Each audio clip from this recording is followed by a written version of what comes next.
The corridors of the derelict Starship groaned beneath the strain of time. Flickering lights traced jagged paths along the metal walls, revealing scorch marks from long-forgotten battles. I had been sent here as part of a salvage team, tasked with retrieving any salvageable tech before the station's orbit decayed completely. My job was simple: scan, collect, and leave. But nothing about this mission would remain simple. I was halfway down a narrow corridor when I first heard her. A low hiss, almost human, mixed with metallic scraping. Following the sound, I turned a corner and froze. There, crouched behind a smashed supply crate, was a woman, or something that resembled one. Her armor was battered, scorched, and glowing faintly from internal energy discharges. "Who's there?" she demanded, voice strong but edged with pain. "I'm human. I'm not here to fight," I said, raising my hands. She eyed me warily. Her eyes were golden, almost molten, and glimmered through the helmet slit. I noticed the insignia on her pauldrons, an emblem of authority I couldn't identify, but it screamed importance. The moment I stepped closer, she shifted her stance, revealing scorched armor across her torso and a long, thin gash along her forearm. "You're hurt," I said, almost instinctively. Her eyes narrowed. "I can handle it." "I don't think you can, not alone," I countered. "Here, let me help." She hesitated. Pride radiated off her in waves, yet she was clearly in pain. Slowly, she removed her gauntlets, placing her arms in my hands.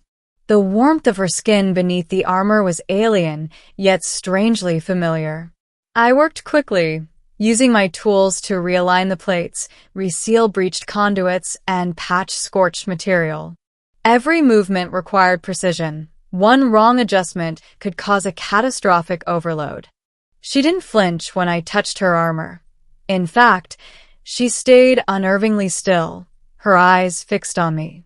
"Why are you helping me?" she finally asked, voice low, almost intimate. "Because leaving you like this would be dangerous for both of us," I replied.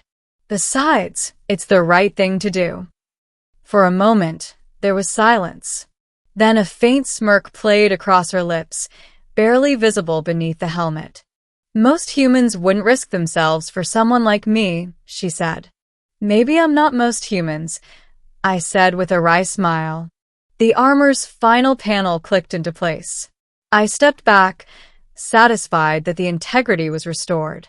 She flexed her shoulders experimentally, then tested her movement. Each motion was smooth, unrestricted. I watched her carefully, unsure of what to expect. Then she did something I didn't anticipate. She removed her helmet entirely. Her hair shimmered with silver highlights that caught the dim light, her face regal and flawless.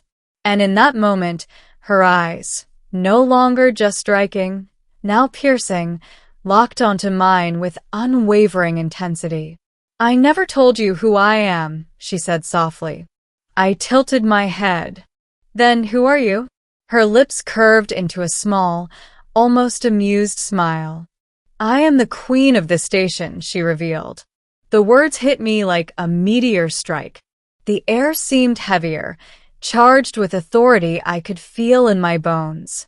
The woman I had helped, the injured, defiant, mysterious figure, was the ruler of this station. "You're the queen?" I stammered.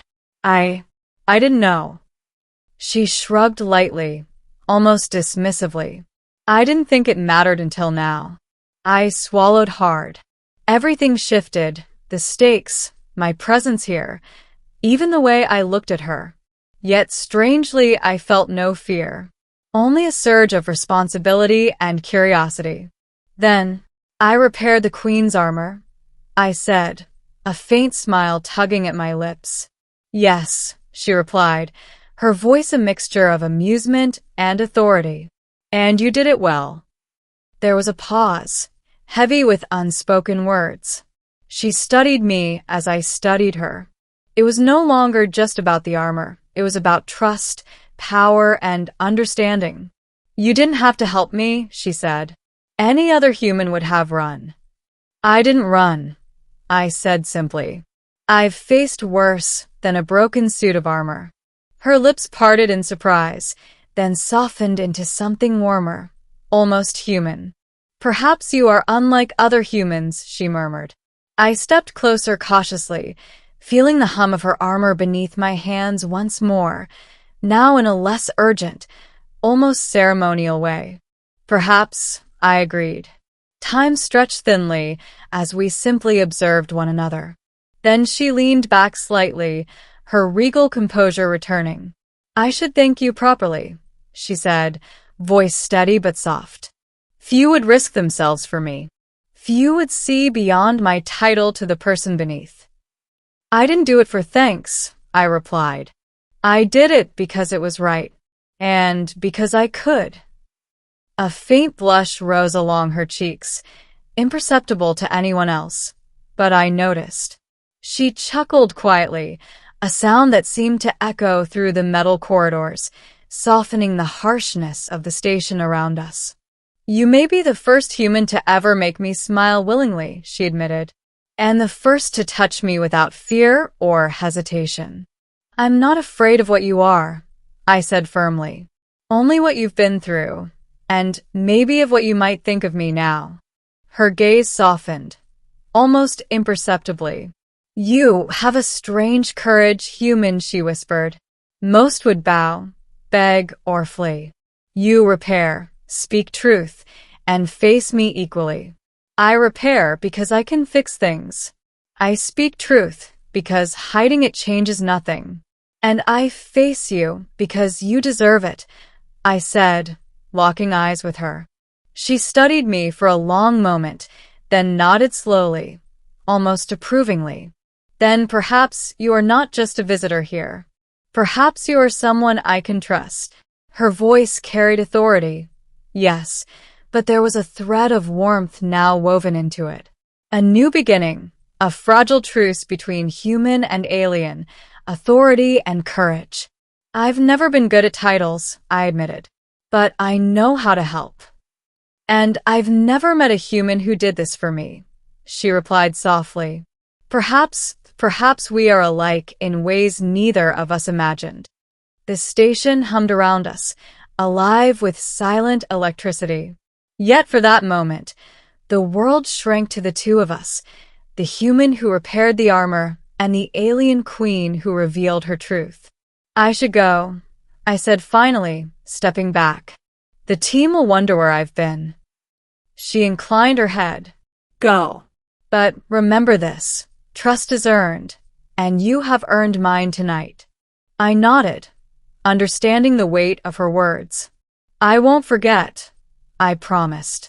And as I walked back down the flickering corridor, I realized that the act of repairing her armor had done more than restore metal and energy. It had bridged worlds, united trust, and perhaps sparked the beginning of something far greater than either of us could have foreseen. In the quiet of the station, beneath the hum of machinery and distant stars, a human and a queen stood connected, not by allegiance, not by title, but by courage, honesty, and an unspoken understanding that sometimes the right action at the right moment could change everything.